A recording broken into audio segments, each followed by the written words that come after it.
सीताराम। श्रीमद् भगवत गीता के छठे अध्याय का महात्म्य आज कहूँगा। संत वाणी है नारायण स्वामी जी की। नारायण स्वामी कहते हैं, नारायण हरि लगन में यह पाँचों न सुहात, विषय भोग निद्रा हंसी, जगत प्रीति बहुबात।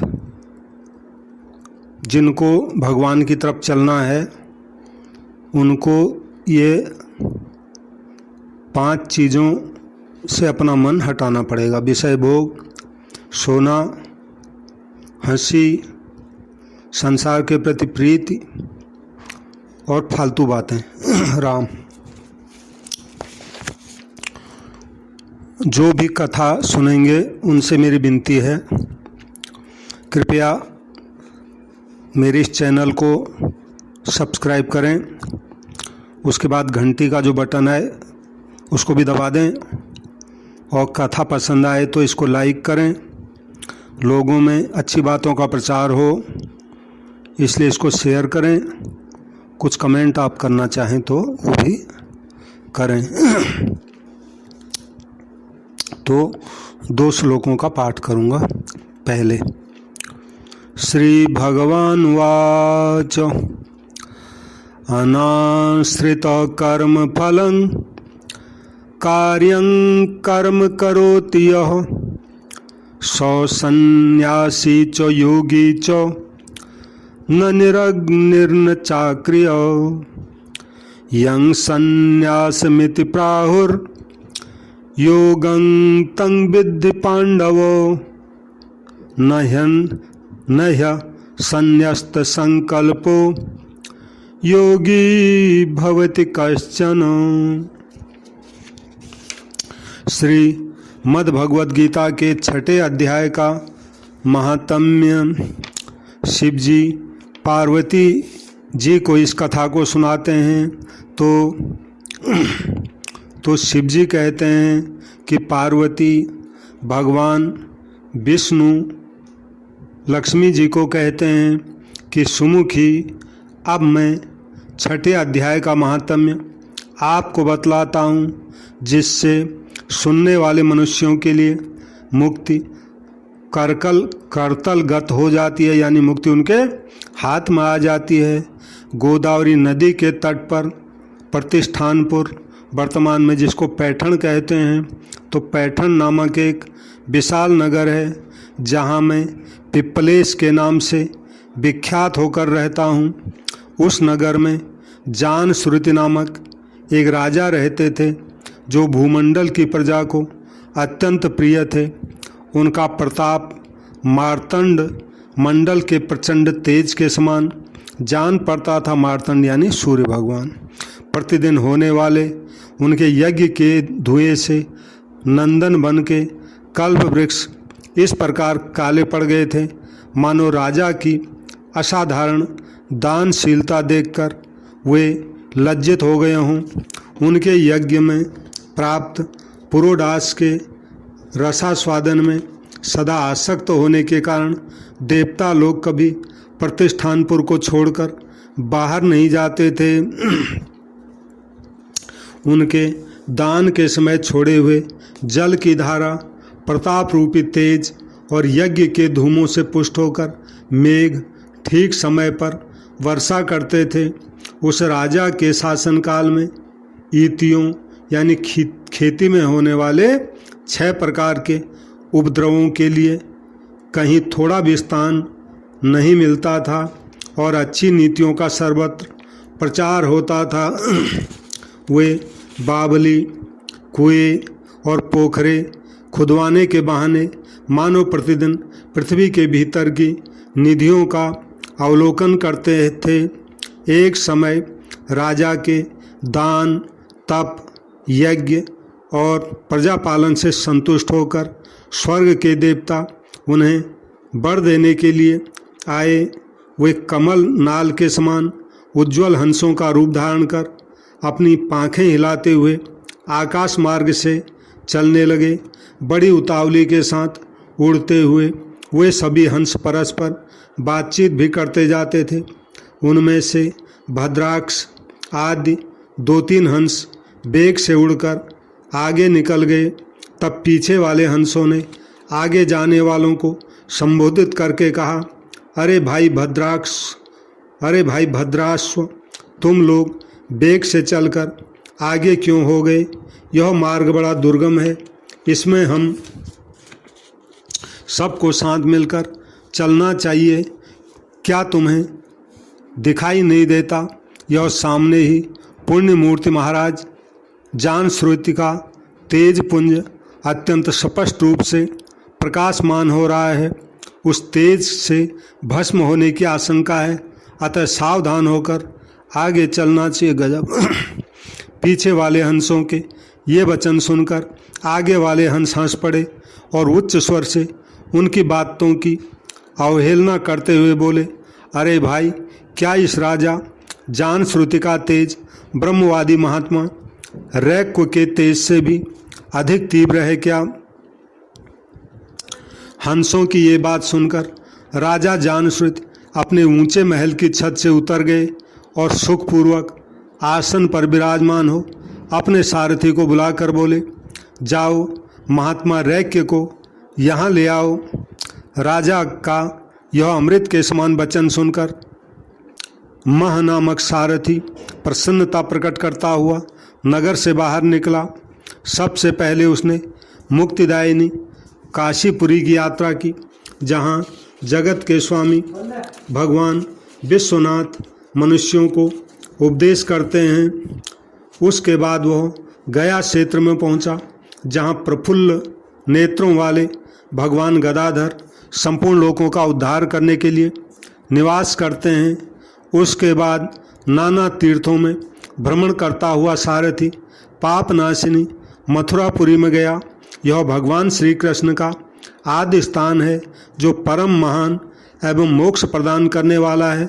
वेद और शास्त्रों में वह तीर्थ त्रिभुवनपति भगवान गोविंद के अवतार स्थान के नाम से प्रसिद्ध है। नाना देवता और ब्रह्मर्षि उसका सेवन करते हैं। मथुरा नगर कालिंदी यानी यमुना के किनारे शोभा पाता है।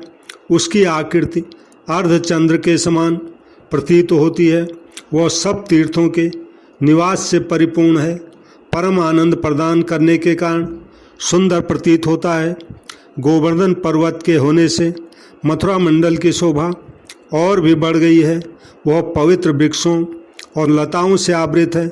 उसमें 12 वन हैं। वह परम पुण्यमय तथा सबको विश्राम देने वाले श्रुतियों के सारभूत भगवान श्री कृष्ण की आधार भूमि है। तत्पश्चात मथुरा से पश्चिम और उत्तर दिशा की ओर बहुत दूर तक जाने पर सारथी को काश्मीर नामक नगर दिखलाई दिया, जहाँ शंख के समान उज्ज्वल गगनचुंबी महलों की पंक्तियाँ भगवान शंकर के अट्टहास की भांति शोभा पाती हैं। जहाँ ब्राह्मणों के शास्त्रीय आलाप सुनकर मूक मनुष्य भी सुंदर वाणी और पदों का उच्चारण करते हुए देवता के समान हो जाते हैं। जहाँ निरंतर होने वाले यज्ञ धूम से व्याप्त होने के कारण आकाश मंडल मेघों से धुलते रहने पर भी अपनी कालिमा नहीं छोड़ता। जहाँ उपाध्याय के पास आकर छात्र जन्मकालीन अभ्यास से ही संपूर्ण कलाएं स्वतः पढ़ लेते हैं, तथा जहाँ माणिकेश्वर नाम से प्रसिद्ध भगवान चंद्रशेखर देहधारियों को वरदान देने के लिए नित्य निवास करते हैं। कश्मीर के राजा माणिक्येसन ने दिग्विजय में समस्त राजाओं को जीतकर भगवान शिव का पूजन किया था। तभी से उनका नाम माणिक्येश्वर हो गया। उन्हीं के मंदिर के दरवाजे पर महात्मा रैक्व एक छोटी सी गाड़ी पर बैठे अपने अंगों को खुजलाते हुए वृक्ष की छाया का सेवन कर रहे थे। इसी अवस्था में सारथी ने उन्हें देखा। राजा के बताए हुए भिन्न भिन्न चिन्हों से उसने शीघ्र ही रैक्व को पहचान लिया और उनके चरणों में प्रणाम करके कहा, ब्राह्मण, आप किस स्थान पर रहते हैं? आपका पूरा नाम क्या है? आप तो सदा स्वच्छंद विचरने वाले हैं, फिर यहाँ किस लिए ठहरे हैं? इस समय आपका क्या करने का विचार है? सारथी के ये वचन सुनकर परम आनंद में निमग्न महात्मा रैक्को ने कुछ सोचकर उनसे कहा, यद्यपि हम पूर्ण काम हैं, हमें किसी वस्तु की आवश्यकता नहीं है, तथापि कोई भी हमारी मनोवृत्ति के अनुसार परिचर्या कर सकता है। रैक्को के हार्दिक अभिप्राय को आदरपूर्वक ग्रहण करके सारथी धीरे से राजा के पास चल दिया। वहां पहुंचकर राजा को प्रणाम करके उसने हाथ जोड़कर सारा समाचार निवेदित किया। उस समय स्वामी के दर्शन से उसके मन में बड़ी प्रसन्नता थी। सारथी के वचन सुनकर राजा के नेत्र आश्चर्य से चकित हो उठे। उनके हृदय में रैक्को का सत्कार करने की श्रद्धा जागृत हुई। उन्होंने 2 खच्चरियों से जुती हुई एक गाड़ी लेकर यात्रा की। साथ में मोती के हार, अच्छे अच्छे वस्त्र और 1 सहस्त्र गौएं भी साथ में ले ली। कश्मीर मंडल में महात्मा रैक्को जहाँ रहते थे उस स्थान पर पहुंचकर राजा ने सारी वस्तुएं उनके आगे निवेदन कर दी और पृथ्वी पर पड़कर साष्टांग उनको प्रणाम किया।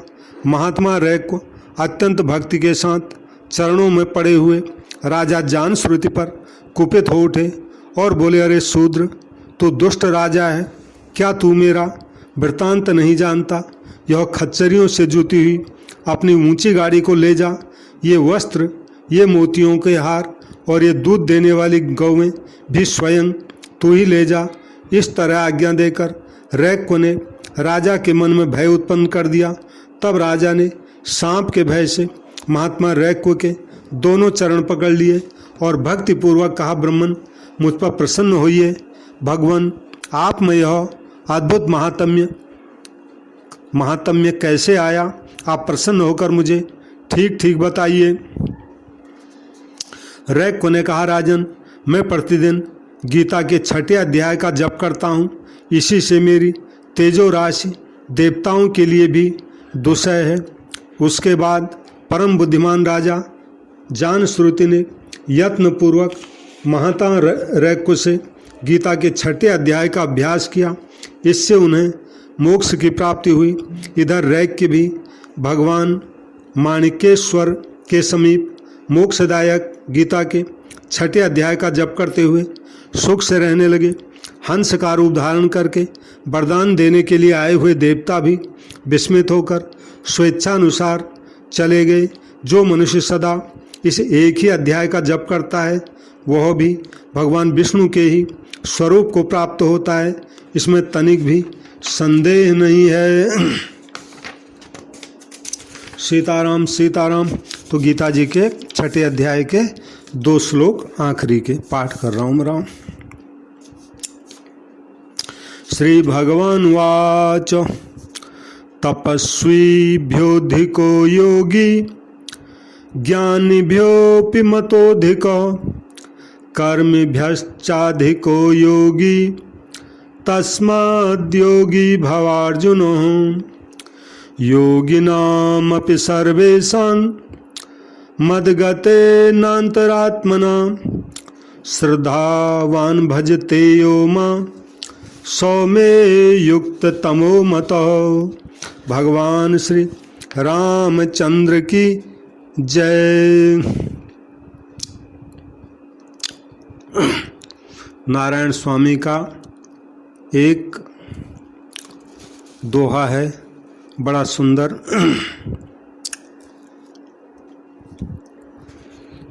प्रेम खेल सब सो कठिन, खेलत को सुजान। नारायण बिन प्रेम के, कहा प्रेम पहचान। नारायण स्वामी कहते हैं, संत नारायण स्वामी, कि ये जो प्रेम का खेल है ये सबसे कठिन है। इसको तो कोई समझदार आदमी ही इस खेल को खेल सकता है या पहचान सकता है। बिना प्रेम के प्रेम को कैसे पहचाना जाए, यानी प्रेमी जो है, प्रेमी को तभी पहचान पाएगा जब वो वास्तव में भगवान का प्रेमी हो जाए। बिना प्रेमी हुए वो प्रेमी के भाव को नहीं पहचान पाएगा। सीताराम सीताराम।